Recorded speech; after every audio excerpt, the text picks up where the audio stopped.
Hey Mr. King What's up? Yeah สบายดี สบายดีเครื่องนี่เบิดแล้วเนาะ ไก่สิบวันแล้วยา โอ้มาเปิดแต่จักโมงนี่ 7:30 7:30 ยา 7:30หาจักโมง50 เมตรยังไงก็จะเลิกแล้วย่างเองกัน50 นาที โอ้ Yeah เขาจะเปิดแต่วันเสาร์เนาะ Yeah only Saturday Hi guys you not complete for her I'm just gonna carry it. งงทำไง Hello Aloha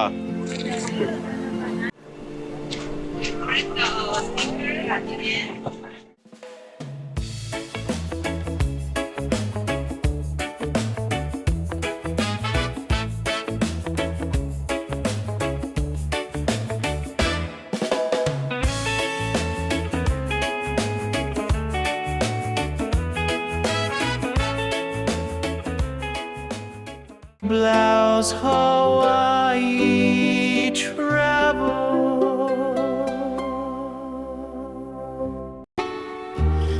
สบายดี FC สบายดีหมดทุกคนที่กดติดตามเบิ่งคลิปเฮาในตอนนี้มื้อนี้เป็นมื้อวันเสาร์เนาะเฮาจะพาท่านผู้ชมไปเบิ่งตลาด KCC Farmers Market ก็คือตลาดสวนตลาดนี้ก็จะเป็นตลาดหนึ่งที่มีชื่อเสียงอยู่ในเกาะอูวาฮูเมืองฮอนอลูลูตอนนี้ก็ประมาณ 10 โมงปลายเนาะเพราะว่าตลาดนี้มันก็เจ้าสิเปิดแต่ตอน 7 โมงครึ่ง11 โมงครึ่งแต่ว่าตอนนี้ 10 โมงปลายละเขาก็สิไปแวะลองเบิ่งว่าคนยังอยู่บ่ยังหลายอยู่บ่หรือว่าคนขายก็สิประมาณใดเนาะเขาก็สิไปเลี้ยวเบิ่งนํกันเบื้องซ้ายมือเขานี่ก็สิแม่นภูเขาตัวนี้แม่นภูเขาไดมอนด์เฮดตลาดตัวนี้มันสิใกล้กับไดมอนด์เฮดเมืองนี่เป็นเขาเอิ้นว่าเมืองไคมุกี้แล้วก็โรงเรียนนี่ก็โรงเรียน KCC โรงเรียน KCC ก็ย่อมาจาก Capiolani Community College อันนี้เขาก็เลี้ยวขวาเข้าไปเพื่อสิไปจอดรถก่อน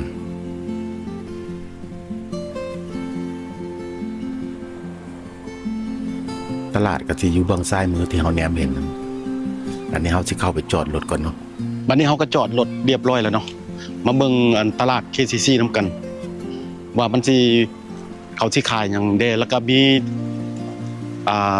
คนขายหลายซำใดเนาะแล้วเขาก็สิมาติดตามเบิ่งนำกันแต่กี้ก็เจ้าก็เปิดอยู่แถวนี้ล่ะเปิดอยู่บนอันนี้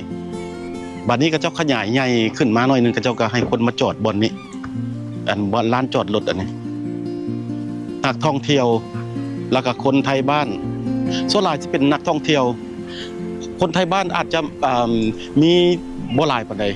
แต่ว่าส่วนหลายประมาณ 80% สิเป็นนักท่องเที่ยวเบิดที่มาเที่ยวตลาดตัวนี้เนาะตลาดตัวนี้ก็ถือว่าเป็นตลาดที่โด่งดังอยู่ในเกาะอูวาฮูฮอนอลูลูนี่เฮาไปเบิ่งนำกันตอนนี้เขาก็มาประมาณ10 โมงปลายละก็จะเปิดแต่7 โมงเช้า52 โมง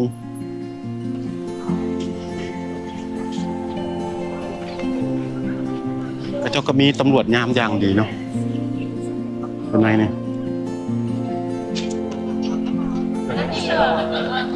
อันนี้ก็เป็นห้านคาเฟ่คาอูสเปโซคาอูของอยู่ในเกาะฮาวายเฮานี่เนาะ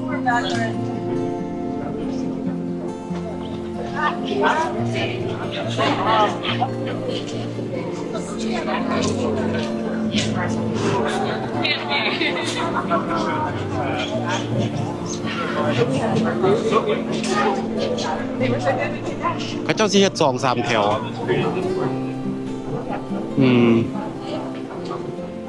อาไซโบอันนี้ห้านข้าวจีของเวียดแต่ว่าเดี๋ยวนี้ก็จะมาเฮ็ดอาไซโบแล้วก็เฮ็ดเป็น คนก็หลายเนาะเขตซีก็เจ้านะนี่ก็เป็นตลาดหนึ่งที่ว่าโด่งดังอยู่ในฮาวายเบิดทุกเกาะนี่แหละตลาดตัวนี้สิดีกว่าหมู่ก็เจ้าเปิดแต่วันเสาร์ประมาณแต่วันเสาร์อันนี้เขาไปเบิ่งอันน่ะคนลาวเขาขายพักอยู่นี่เนาะคนลาวเขาก็ขายพักแต่เศร้ามันจนว่าเกลี้ยงเบิดตอนนี้จนฮอดตอนสวยน้อยหนึงเครื่องก็เจ้าก็สิเบิด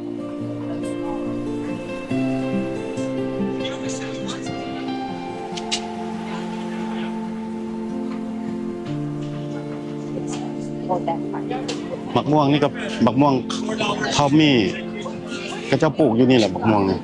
It's just like a leaf cereal. Like a celery. Yeah. The top one is อันนี้ก็แม่น just peanuts. เอ้ยมิสเตอร์คิง What's up? Yeah. สบายดี สบายดี เครื่องนี่เบิดแล้วเนาะ ใกล้สิบวันแล้วย่า โอ้ มาเปิดแต่จักโมงนี่ 7:30 7:30 ย่า 7:30หาจักโมง 50 เมตรจะได้ก็จะเลิกแล้วย่างเองกัน50 นาที โอ้ Yeah. เขาจะเปิดแต่วันเสาร์เนาะ Yeah, only Saturday. เออ Hi guys. You not gonna pay for her? I took carry it. Uh, อันนี้เป็นห้านคนลาวกับเจ้า no. ไปซื้อเครื่องอยู่ในสวนนั่นแหละสวนคนลาวแล้วก็มาขายเอง แต่ว่าตอนนี้10 โมงไปแล้วก็เจ้าก็เครื่องก็เจ้าก็เบิดเลย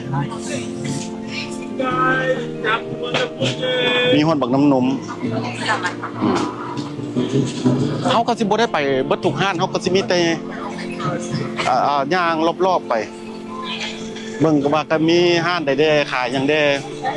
อันนี้ก็สิมีแม่นห้านซัมเมอร์โรก็สิเป็นสไตล์เวียดนามอันนี้สไตล์เวียดนาม 35. That's what. อันนี้มันแซนด์วิชขนม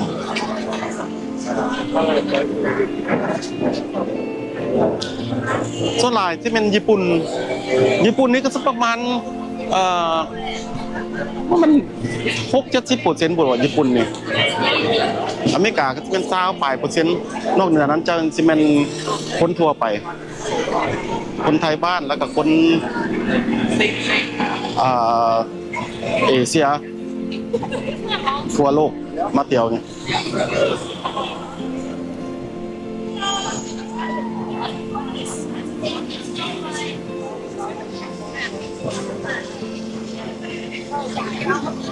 โลโก้โคโคนัทสมูทตี้อาไซโบโคโคนัทโปรดัก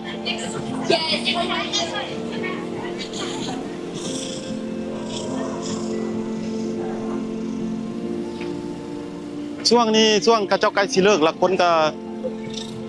สิมาบ่หลายปานใดเนาะอันนี้ก็แม่นอันอโลฮาเลมิเนตสงสัยก็เจ้าขายใกล้สิเบิดแล้ว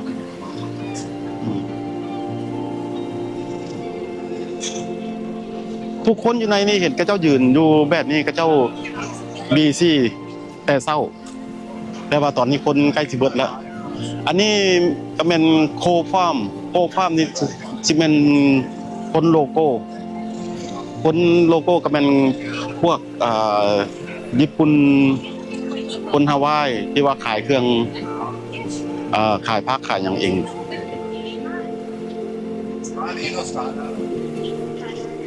อันนี้ของแห้งเนาะสิเป็นนั้นมักไม่แห้งจากสวนกระเจ้าเองส่วนหลายตลาดนี่กระเจ้าที่จำกัดว่าให้คนเป็นเจ้าของสวนที่มาขายพักอยู่นี่ได้แล้วก็เป็นบิสซิเนสอันอื่นแล้วก็กระเจ้าก็บ่จำกัดปานใดแต่หากให้เป็นเจ้าของบิสซิเนสของตัวเองมีแต่เขาจำกัดเช็คเบิ่งพวกสวนนี่มีอันนั้นลายเซ็นสวนบ่แล้วก็กระเจ้าก็เช็คเบิ่งนั่นแหละอวดปากกาเบิ่ง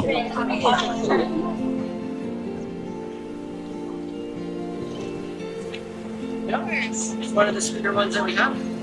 ฮะนี่ส่วนหนึ่งก็เคยเป็นเวนเดอร์เฮามาก่อนเนาะอันนี้ก็คนลาวเฮาเองคนลาวนี่ก็หมู่เฮาเองนี่เนี่ยก็คืออันห้านทานตุด เพิ่นสิขายมักไม้พร้อมแล้วก็สิขายอันดอกไม้พร้อม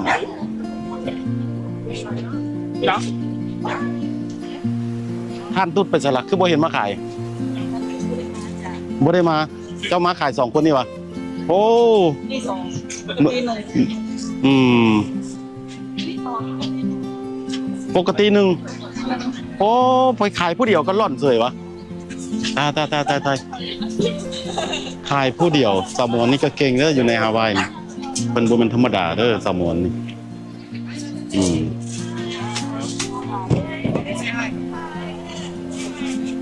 ทางคนขึ้นฝนลงตะกี้ปกติเพิ่นสิขายไปผู้เดียวเพิ่น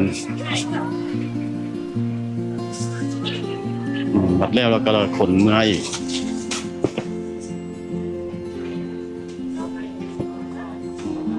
แต่ว่าปกติก็เบิดบ่อีกชั่วโมงหนึ่งอีกชั่วโมงฮะอีก15 นาทีกระเจ้าก็ปิดมื้อนี้กระเจ้าก็มาขายผู้เดียวอันนี้ก็เป็นห้านคนลาวอีกห้านหนึ่ง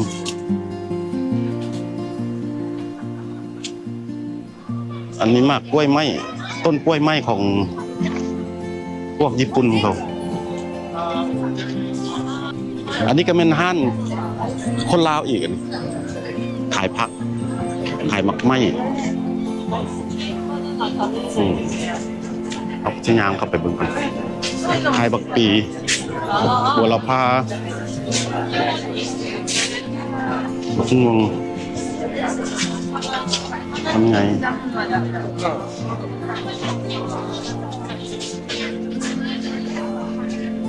อันนี้ก็เป็นห้านคนลาวแต่กระเจ้าก็เอาลูกกระเจ้ามาขายมีพับคอนเคโรพอนHawaiian style kitchen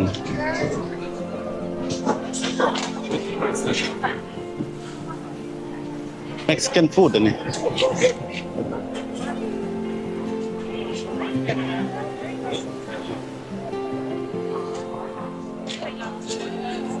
อันนี้แซนด์วิช lobster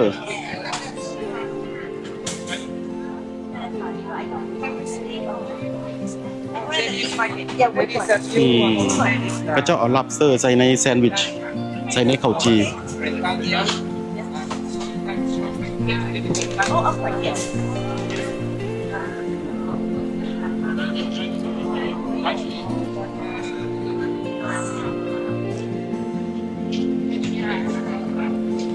มักกะเดเมียนัท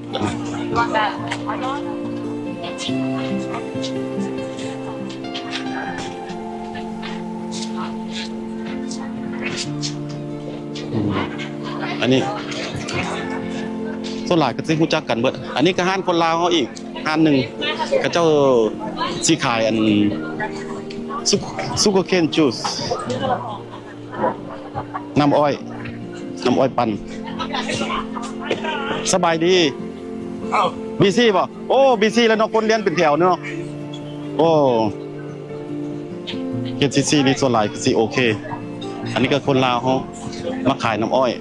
แล้วก็ผสมกับหมักไม้พร้อมที่คนก็เรียนคิวหลายในห้านตัวนี้ก็ได้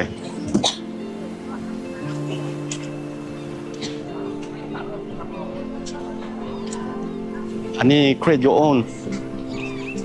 ให้เฮ็ดเอง Hello Aloha อันนี้ก็เจ้าก็เฮ็ดเองเนาะ Already enjoy. Thank you. แต่ว่าผู้ใหญ่อยากได้หยังก็เลือกเฮ็ดเอาเลือกใส่เอา No, not this one. That's how you okay. Yeah.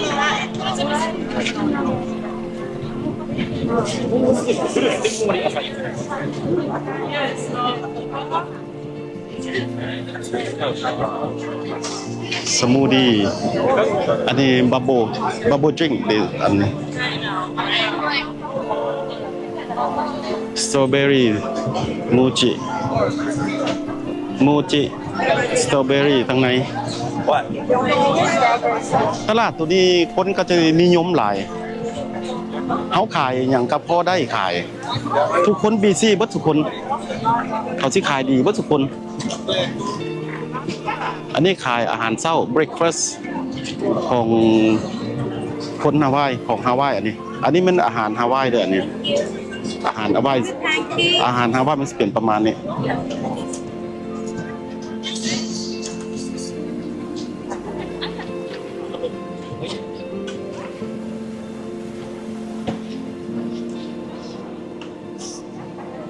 เกลือฮาวายมันกินนี่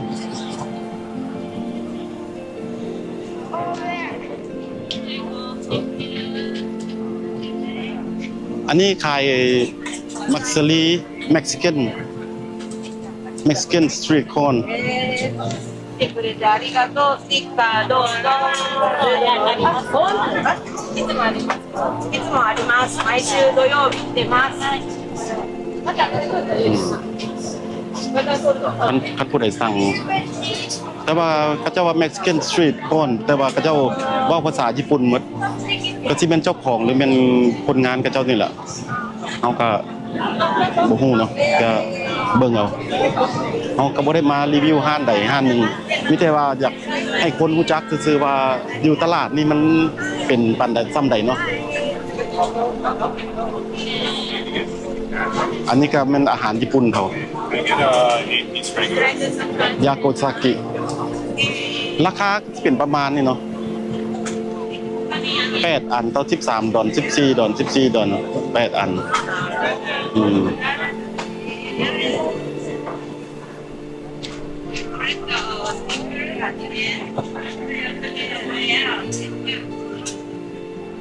อันนี้แม่นญี่ปุ่นน่ะนี่วันนี้ไปเบิ่งห้านขายผักของคนลาวเขาอีกห้านหนึ่งชีสเกรสอันนี้ห้านบราซิลอันนี้ก็ห้านคนลาวอีกห้านหนึ่งขายผักห้านที่เขาฮู้จักกันนี่แหละคนลาวส่วนใหญ่เขาฮู้จักกันเบิดเนาะห้านนี้ก็บีซี่พอแล้วเด้สบายดี ลองทำน็อตซี่อยู่ไกลลองบีซี่คือเก่าเนาะเจ้านี่เนาะ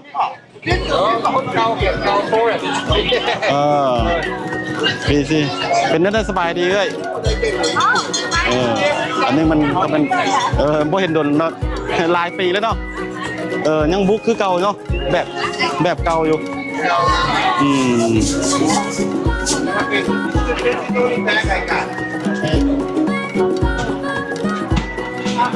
มันก็อันนี้มันก็เก็บแล้วเนาะเก็บท่อนไปแล้วเพราะว่าใกล้สิเลิกแล้ว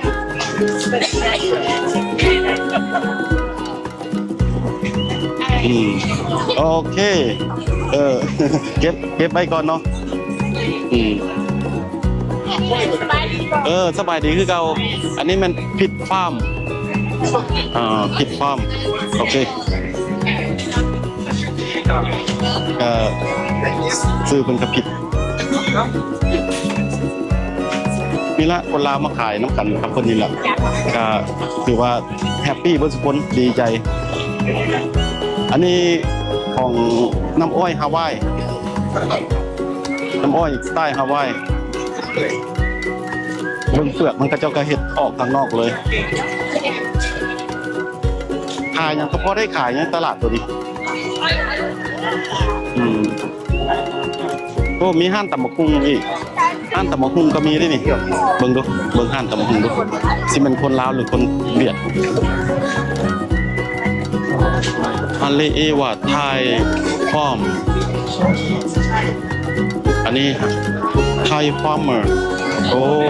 สงสัยอันนี้มันห้านคนไทยนี่มีกะเพรา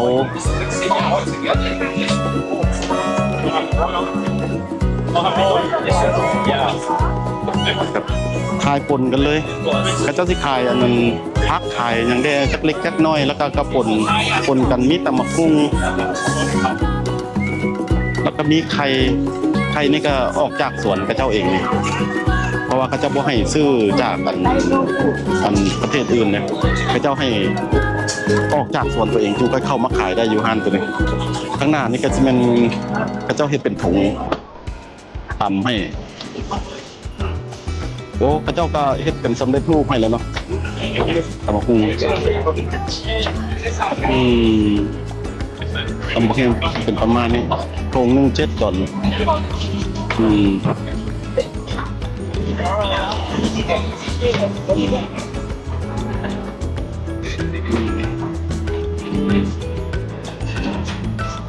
ทางไทย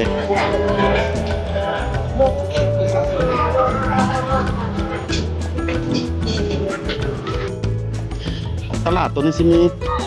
ประมาณ3แถวแต่ว่านี่แถวที่3ขายกวนมาอันนี้ก็เป็นห้างคนลาวอีกห้างขายผักคนลาวในนี้ก็จะเป็นนี่ห้างของขั้นอ่ะขายผักของฮาวายของคนลาวนี่อันนี้ก็เป็นไอ้คนลาวเขาเจ้าเบิดแล้วขายเครื่องเบิดแล้ว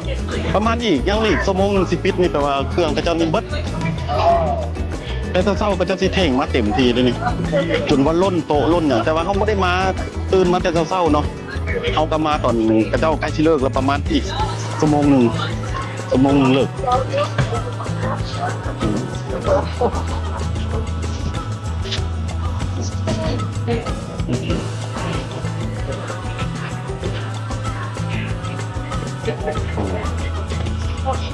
อันนี้ก็เจ้าขายเบิดแล้วก็หนีแล้วนี่ตัวนี้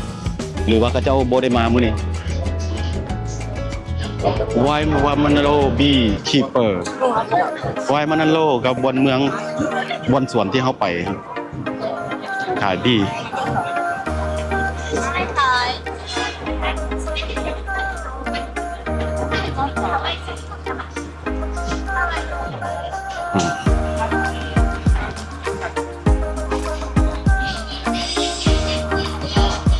อพานาราตัวนี้อพานารานี่มันก็ของประเทศบราซิลไปจังซั่นเนาะอาหารเฮ้ยไอ้เซนแมนเม็กซิกันเหรอนี่ปาปี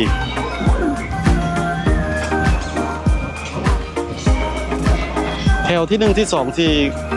BC กันหมู่ที่ขายดีแต่ตัวนี้ก็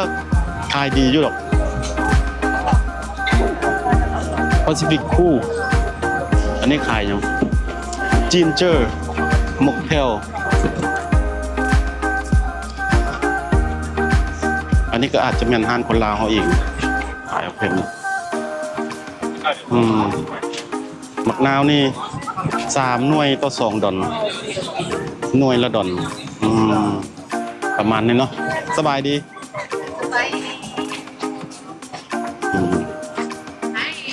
อันนี้เบิดแล้วเนี่ยก็จะเป็นประมาณนี้การขายกระเจ้าที่เขาเห็นโต๊ะอยู่นี่แปลว่าตอนเช้านี่กระเจ้าเต็มเลยกระเจ้าขายเบิดละผู้ใดขายเบิดแล้วก็ใส่รถใส่อย่างมาพูดว่าออกได้หรือบ่ได้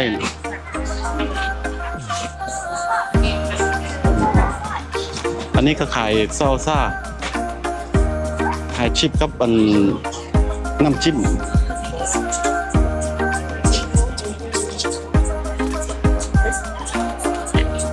The Pig Lady Pig Lady ก็จะขายอยู่โกนูโดขายประเภทที่มันเฝอกับบ่แม่นโอ้แต่ก็เจ้าเขียนว่าเฝอเลยก็สิมันห้านเดียดนะแต่ว่าขายสไตล์แบบญี่ปุ่นโอ้เฝอตัวอย่างก็เจ้าเฮ็ดให้เนาะมันก็เป็นตัวอย่าง excuse me มีแซนด์วิชพร้อมอันนี้ก็มีข้าวจีปาเต้โอ้ห้านข้าวจีปาเต้พระเจ้าก็สิไปจับอยู่ท่าน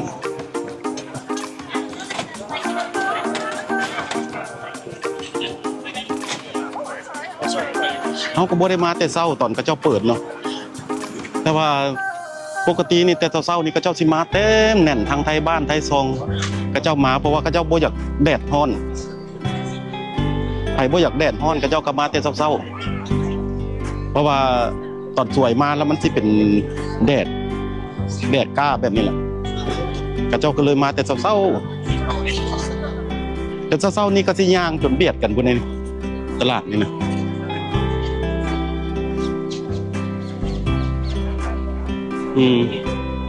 อันนี้โคนาคอฟฟี่ของเกาะอื่นเกาะโคนาก็สิเป็นอยู่บิ๊กไอแลนด์อยู่เกาะบิ๊กไอแลนด์แต่ก็มาดังอยู่ในเกาะนี้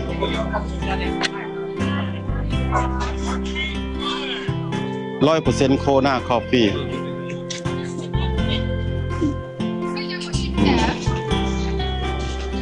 โคนาคอฟฟี่นี่ถือว่าดังอยู่ในอันเกาะอูวาฮูฮูนารูรูนี่ถือว่าเขาเจ้าดังถ้าจะมาเทียบบ้านเขาก็เป็นกาแฟปักซองเ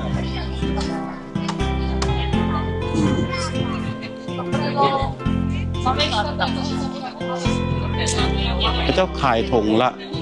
น้อยๆในถุงละ$8ถุงละ$8 4ถุง$30แต่ว่าตัวนั้น$55 $88ก็เป็นประมาณนี้เนาะ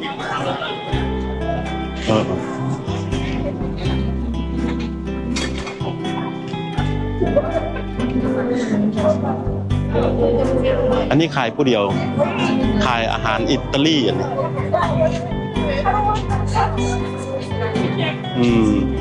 อาหารอิตาลีเฮ็ดผู้เดียวผู้เดียวเลย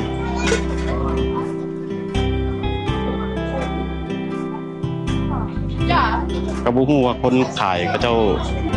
ทักขายเองบ่หรือว่า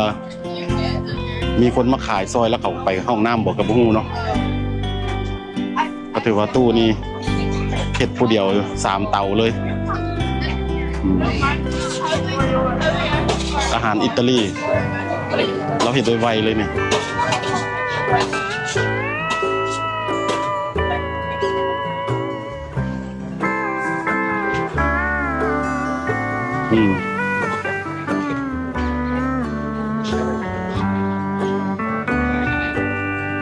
อันนี้เอาไว้เย็นโคนจูสpineapple juice อันนี้นะอันนี้มักนัดกับเจ้าปลูกอยู่ในฮาวายนี่เองนี่อยู่ในเกาะฮาวาย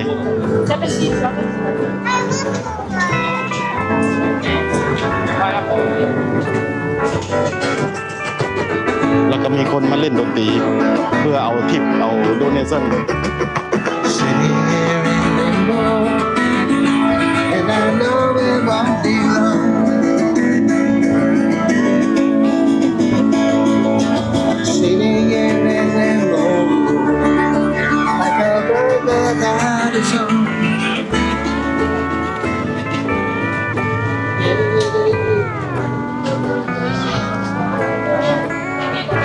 อันนี้เตกี้ก็เคยไปขายอยู่ตลาดเขาอยู่บาเล่ของคนเจ้าของนี่เจ้าของเป็นคนเวียดแต่ก็เจ้าให้คนลาวมาขายก็เจ้ามีหลายสาขาตัวนี้สาขาตลาดก็เจ้า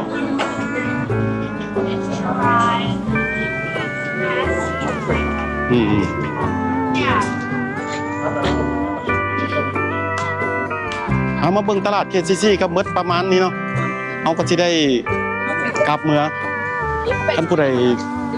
เพราะว่าหลายคนก็อยากฮู้เนาะว่าตลาดอยู่ในฮาวายนี่เขาเจ้ามีบ่อนใดแดแล้วก็ขายอย่างแดบ่อนใดที่ว่ามันดีๆแดผู้ใดได้มาเล่นมาเที่ยวมายามก็มาเวตลาดนี้เพราะว่าตลาดนี้เป็นตลาดที่ถือว่ามีชื่อเสียงในเกาะฮาวายนี่ก็เบิดแต่เพียงเท่านี้เนาะถ้าผู้ใดมีคำถามหยัง